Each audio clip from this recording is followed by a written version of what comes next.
Assalamualaikum warahmatullahi wabarakatuh. Perkenalkan, nama saya Argo Wisnuwardana. Kami dari anggota kelompok 5.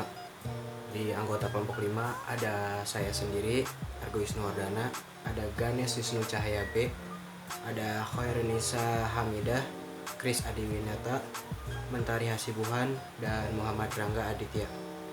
Kami di sini akan membahas tentang perbedaan antara jurnal dan skripsi. Oke, jadi yang pertama yaitu pengertian tentang jurnal. Jurnal adalah terbitan berkala yang berbentuk pamflet, berisi bahan yang sangat diminati orang saat diterbitkan. Jurnal merupakan hasil penelitian yang hanya diambil bagian-bagian pentingnya saja. Pada jurnal, tinjauan pustaka tidak dimuat dalam bab tersendiri. Oke, kita lanjut. Jadi, terus yang kedua ini ada macam bentuk jurnal. Jurnal dibedakan menjadi dua, yaitu jurnal umum dan jurnal khusus. Terus di sini ada fungsinya.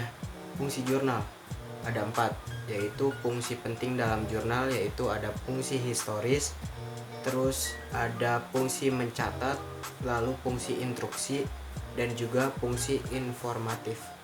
Oke, kita dilanjut. Selanjutnya, pengertian skripsi. Skripsi merujuk pada karya tulis ilmiah berupa paparan tulisan yang berisi hasil penelitian sarjana mengenai pembahasan suatu fenomena atau permasalahan dalam suatu bidang ilmu dengan berdasar kepada kaidah-kaidah yang berlaku.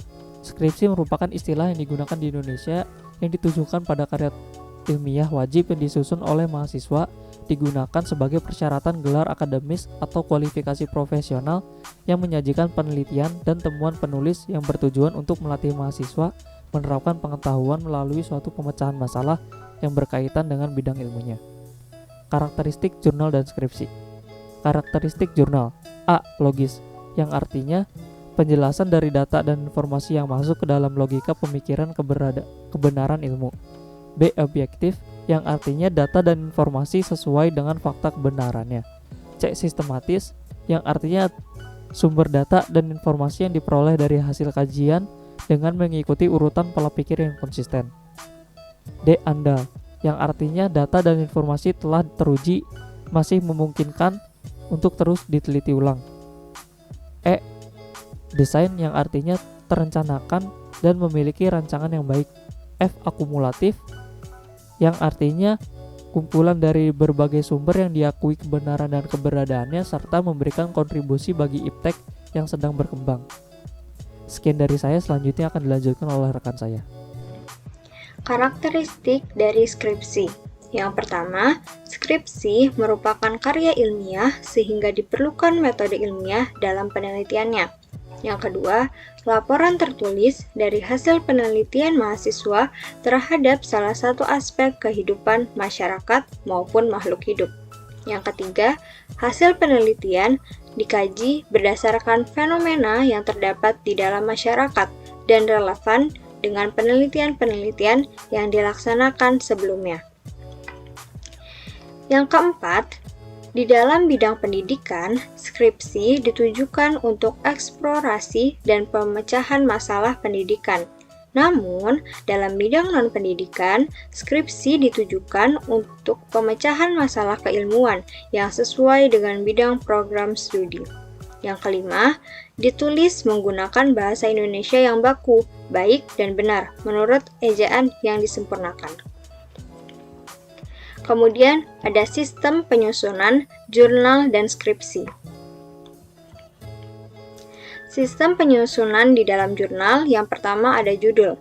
Setiap judul harus memiliki judul yang jelas, karena dengan membaca judul akan memudahkan para pembaca untuk mengetahui inti dari jurnal tersebut. Yang kedua ada abstrak. Bagian abstrak dalam jurnal berfungsi untuk menjadi penjelas tanpa mengacu pada jurnal. Bagian abstrak harus menyajikan kurang lebihnya 250 kata, yang di dalamnya terdapat seluruh isi dari jurnal tersebut. Abstrak biasanya ditulis terakhir dalam penulisan dan penulisannya diketik menggunakan satu spasi. Baiklah, selanjutnya adalah sistematika penyusunan pada jurnal bagian ketiga. Ada pendahuluan. pendahuluan ini berisi latar belakang dan uraian masalah yang akan diteliti dan diakhiri dengan tujuan dari penelitian tersebut. Yang keempat ada bahan dan metode. Dalam bagian ini menjelaskan tentang proses percobaan yang dilakukan. Informasi yang dijelaskan mencakup dari desain percobaan, metode pengumpulan data, dan yang lain-lain. Lalu yang kelima ada pembahasan atau hasil pembahasan. Dalam pembahasan, ia membandingkan hasil penelitian dengan model atau teori yang telah diacu sebelumnya, dan dihubungkan antara penelitian sebelumnya dan juga penelitian yang sedang diteliti saat ini. Lalu yang keenam ada kesimpulan. Kesimpulan ini ditulis secara ringkas yang memuat informasi dari pendahuluan dan pembahasan agar pembaca mengetahui kesimpulan dari penelitian tersebut. Lalu yang ketujuh ada daftar pustaka. Daftar pustaka merupakan kumpulan-kumpulan referensi yang digunakan selama penelitian dalam pembuatan jurnal dengan format penulisan sebagai berikut, yaitu nata, ju, tempe. Nah, di sini artinya nama, mewakili atau diurutkan dari nama akhir, awal sampai tengah. Lalu ta yang berarti tahun terbit, ju judul terbit, tem tempat terbit, dan p penerbit. Lalu selanjutnya masuk ke sistematika penyusunan pada skripsi. Bagian awal. Dalam bagian awal skripsi menjelaskan mengenai pengenalan dan juga pengesahan skripsi yang terdiri dari halaman judul, halaman pengesahan, halaman moto dan persembahan, kata pengantar, abstrak, daftar isi, sampai daftar gambar, daftar tabel atau gambar. Sekian dari saya, dilanjut oleh rekan saya selanjutnya. Selanjutnya, dalam sistematika penyusunan pada skripsi, yang kedua ada bagian pokok. Pada bagian pokok terdapat isi skripsi yang terdiri dari 5 bab, yaitu pada bab pertama terdiri dari pendahuluan. Dalam hal ini, penulis menguraikan tentang latar belakang, permasalahan, tujuan, manfaat penelitian, penegasan istilah, dan sistematika skripsi. Pada bab 2 terdiri dari landasan teori, yaitu bab yang menguraikan tentang kajian pustaka baik dari buku-buku ilmiah maupun sumber-sumber lain yang mendukung penelitian ini. Bab 3 terdiri dari metodologi penelitian, yaitu bab yang menguraikan tentang objek penelitian, variabel, metode penelitian, metode pengumpulan data, dan metode analisis data.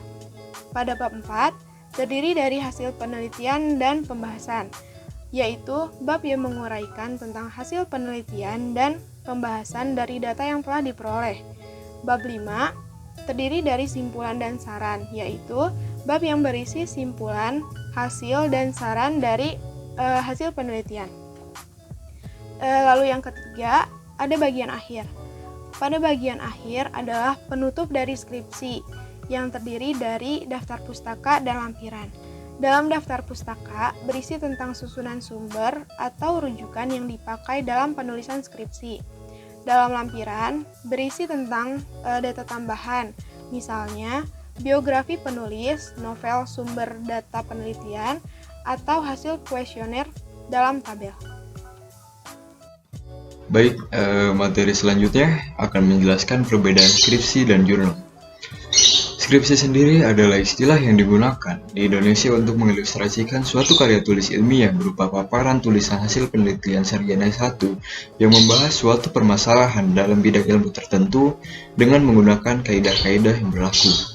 Sedangkan jurnal adalah terbitan berkala yang berbentuk pamflet berseri berisi bahan yang sangat diminati orang saat diterbitkan. Yang kedua adalah skripsi itu adalah satu paket laporan penelitian untuk pendidikan strata 1, sedangkan jurnal adalah catatan penelitian. Selanjutnya, skripsi adalah keseluruhan dari hasil penelitian dicantumkan di dalam skripsi, sedangkan jurnal merupakan hasil penelitian yang hanya mengambil bagian-bagian pentingnya saja. Selanjutnya, skripsi hanya untuk satu orang, sedangkan jurnal bisa dilakukan oleh lebih dari satu orang.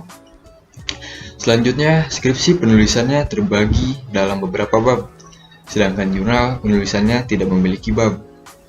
Dan yang terakhir, skripsi jelas latar belakangnya dan tinjauan pustakanya, sedangkan pada jurnal tinjauan pustakanya tidak dimuat dalam bab tersendiri, dan latar belakangnya hanya yang terpenting yang dimuat.